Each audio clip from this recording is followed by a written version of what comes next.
sois-tu Marie, fille de Sion. Par toi Dieu a choisi de venir habiter son peuple. La communauté du Magnificat est une association de fidèles. C'est comme ça que nous pouvons dire ça sur le plan canonique, c'est-à-dire des personnes qui poursuivent des objectifs d'approfondissement de leur foi et qui sont des chrétiens de l'Église catholique. Nous sommes une communauté qui réunit des couples, des personnes vivant seules, notamment des femmes en famille monoparentale, des jeunes.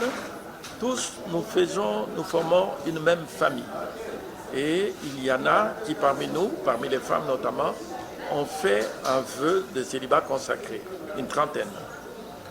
L'essentiel de la communauté, du style de vie de la communauté, est un peu résumé dans le Magnificat. En fait, c'est Marie qui est notre modèle, parce que Marie, après l'Annonciation, va vers Élisabeth pour essayer de comprendre ce que le Seigneur a fait dans la vie d'Élisabeth et partager aussi ce qu'elle a vécu, c'est-à-dire pour avoir plus de discernement et avec Élisabeth, prier ensemble en toute fraternité pour la venue du royaume des cieux.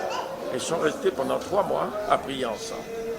Et donc la communauté du Magnificat, c'est des personnes que Dieu a appelées pour faire, d'abord donner cette réponse. À la suite du oui de Marie, dire oui. Dans le oui de Marie, dire oui à Dieu pour que le projet de Dieu se réalise dans ma vie. Et c'est des personnes qui s'ouvrent, parce que Marie s'est ouverte à l'Esprit Saint. Et donc nous nous ouvrons à l'accueil de l'effusion du Saint-Esprit qui nous conduit dans notre façon de dire oui dans le monde, ce qui n'est pas simple. Et pour cela, nous vivons en respectant 6 choses. Simple à retenir. 1. La vie de prière. 2. L'écoute de la parole de Dieu et la formation dans l'enseignement de l'Église. 3. La communion fraternelle. 4. L'engagement dans le travail au sein de la société. 5. Le témoignage de vie. Et 6. L'évangélisation. Tout ça, nous trouvons ça dans la première communauté chrétienne, parce que c'est vraiment la parole que le Seigneur nous a donnée à la fondation de la communauté depuis 1982. Et le Seigneur nous a donné la grâce justement d'avoir d'autres frères avec nous ici à Kinshasa et dans une quinzaine de diocèses du Congo.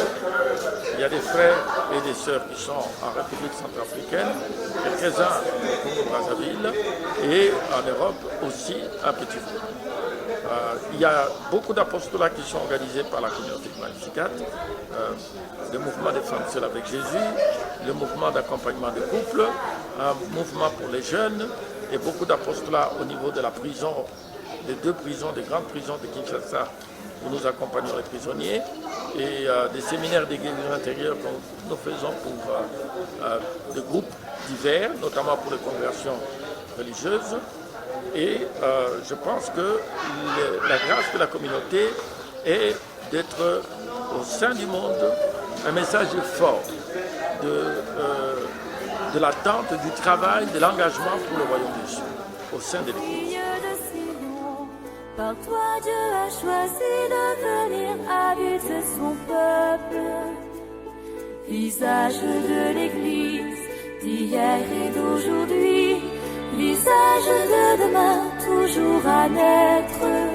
Béni sois-tu Marie.